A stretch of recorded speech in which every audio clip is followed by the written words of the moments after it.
کہ یہ جو 2 کشمیری مجرم بنا دیے گئے ہوں گے ملزم ہونے میں برائی نہیں ہے، الزام تو کسی پہ بھی لگ سکتا ہے، میرے پہ بھی لگا ہوا ہے، اور تو دیوبند پہ ہی لگ رہا ہے، دیوبندیت میں لگ رہا ہے، اور اس کی صفائی نہیں دیں گے ہم۔ ہاں ہیں ہم، ہم جس راستے سے تم ہم کو ہٹانا چاہتے ہو اس راستے سے انشاءاللہ قیامت تک نہیں ہٹیں گے، اور اس راستے پر چلنے کے لیے اگر ہمیں دہشت گرد ہونا ہے تو ہاں ہیں ہم دہشت گرد، جاؤ جو ہوگا دیکھا جائے، کیونکہ ہم اس راستے کو امن کا راستہ سمجھتے ہیں، انصاف کا راستہ سمجھتے ہیں، انسانیت کا راستہ سمجھتے ہیں، شرافت کا راستہ سمجھتے ہیں، ایمان کا راستہ سمجھتے ہیں،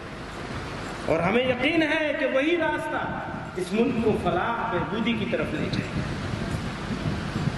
آپ لوگ بھی کسی ملزم کو مجرم مت سمجھیے، کبھی بھروسہ مت کریے گا ان کو،